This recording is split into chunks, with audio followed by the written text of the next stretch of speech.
So yeah, it's fantastic to be back here for the percussion day at the Royal College. Such a fantastic place of great influence to so many sort of musicians through the ages. And it's actually great to get the opportunity to bring some kind of alternative percussion and alternative percussion ideas to the table here.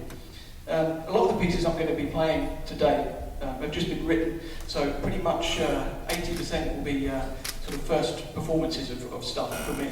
I've got a big tour coming up in India, and I thought it was the ideal opportunity to begin to present some of these pieces. So, for those of you that, probably everyone in the audience knows, who knows what this set of drums is called? Tabla, exactly. So this is a set of drums from North India, and it's pretty much the main centerpiece drum from North India within the classical Hindustani music.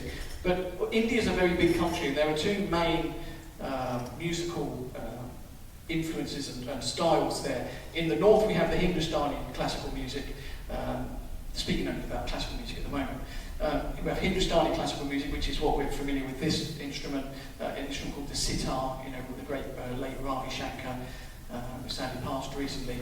But in the south there's an amazing music tradition, the Carnatic music tradition, with some incredible instruments and really interesting angular rhythms, such as the Kanjira, the little hand drum I'm going to be playing later. They also have an instrument made of clay called the gatan, which is a clay pot, and a double-ended instrument called the mridangam, which is pretty fantastic. Very similar to the tabla in a sense, and it has a similar concept with the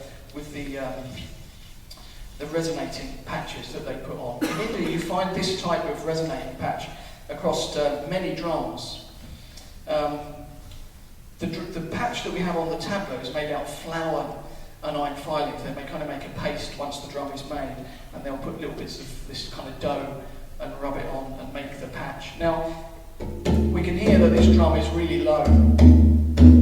Now, if that didn't have the patch on it, it's kind of stretched so high it would sound more like a bongo. So the patch takes the pitch down enormously. Now, this drum is really high in pitch. Without the black spot, it would actually sound more like a really high, almost like a Japanese woodblock. It'd be that high. It's that highly strung. We see we've got the 16 tuning points, and it's this one piece of animal gut that is tied off and goes all the way around and is pulled really tight to tune the drum. And it's a very elaborate type of drum skin. It's 3 layers thick. We have this outer ring here on the top, and then we've got the main skin in the middle, which has the black spot on. And underneath there's another one of these rims. So it's actually a very complicated head, and they actually make it on the drum. They'll just tie the skin on the drum, 3 layers of skin, or actually 2 layers of skin, just the bottom one will be already cut out. So, and then they'll just be tying it around. This is all made by hand. The rim, you can see, it's an amazing time-consuming process, really incredibly elaborate. In fact, I've got a lot of videos on YouTube of a tabla maker, and it's worth, if you just put tabla maker in YouTube, it's worth checking out, And there's one guy, does an amazing job. He's got like 3 tools. He's got like a diggy thing, and a plungy thing, and a something else thing. And everything he does is with those 3 things. It's just like, wow, incredible. And then they finish off, and you would see him go freehand to cut this circle out. Just like they'll put a little piece of something, cut it a little bit, put something underneath it, and just go around like that. It's just incredible to watch, the skill and craftsmanship, and that's also reflected in the music. The music of India is very elaborate, and it's very detailed. I'm going to move on to this drum, which is called the Kanjira, and is from south of India, found in the Carnatic system that I mentioned earlier. You can see that it's a very simple drum in comparison to the tabla. This would actually normally be lizard skin. This is the remote tunable Kanjira, which makes it quite convenient now to be a Kanjira player. Also because the Indian government have outlawed the slaughtering of the said monitor lizards for the use of Kanjira making. So it's actually very difficult to get a traditional drum in India now. So the next piece I'm going to play is is in 6/2, and it's a kind of vaguely classical, Carnatic approach to rhythm, which I'll talk about afterwards. And the counting is 1, 2, 3, 4, 5, 6, and 1, 2, 3, 4, 5, 6, and 1.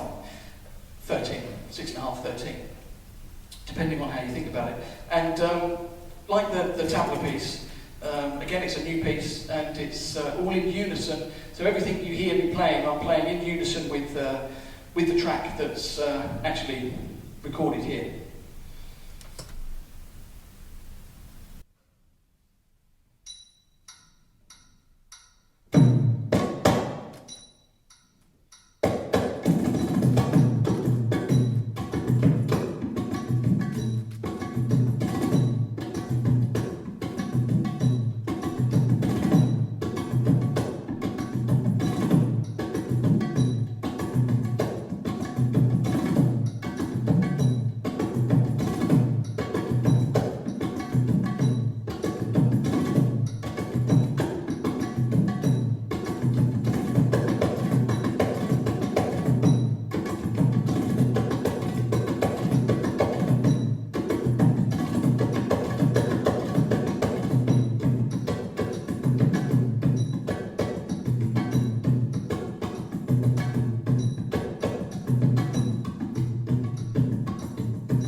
So it's really interesting, you know, the way that one of the questions that I get asked a lot about, you know, Indian rhythms is that, you know, how do they, the kind of the mystery to a point for some people is how they play in odd time signatures so freely, and also, you know, kind of making it flow and making it, you know, like a natural sort of movement of rhythm rather than an angular staccato sort of anti-rhythm.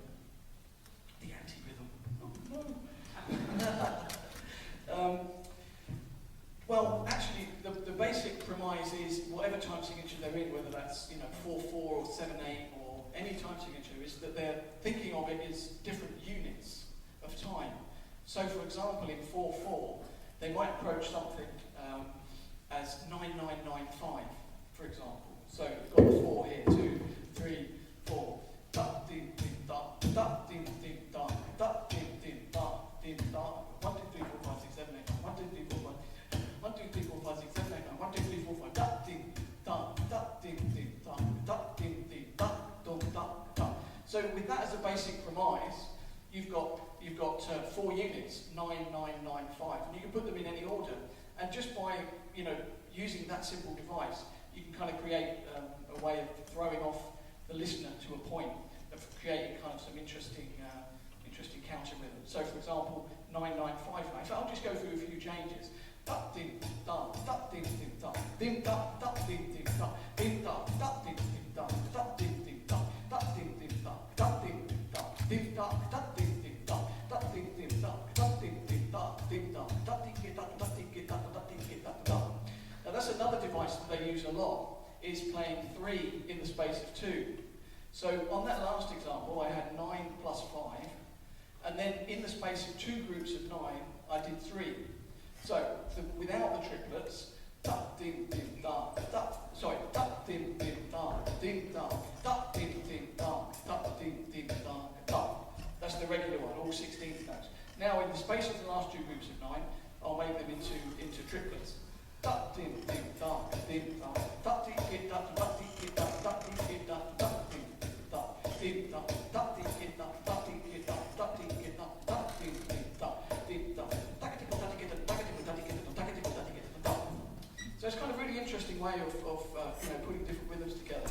And with this one at the beginning, it was 4-4-4-1. So that was the first thing that I played. So we got the 1, 2, 3, 4. 1, 2, 3, 4, 6.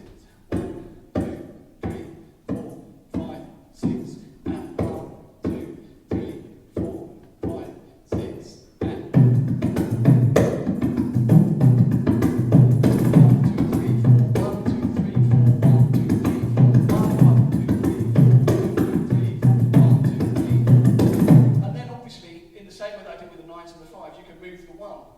So 1, 2, 3, 4, 2, 2, 3, 4, 1, 2, 3, 4, 1, 2, 3, 4, 1, 2, 3, 4. So you can move the 1 in different places, and it kind of throws. Actually, even when I first recorded this piece, because actually this particular section is not.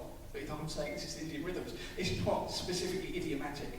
This particular thing that I'm showing you now, but it kind of explains the principles behind it. But it's funny because when I recorded this and I listened to it, it's really easy to get thrown off. And until you know it well, and for me until I know this piece well, you know, it's kind of hard to hear where the time is a lot of the time. And it's just great the way that they move around with the rhythm and you know, create different, almost like rhythmic illusions and different ways of you know, disguising actually where the rhythm is.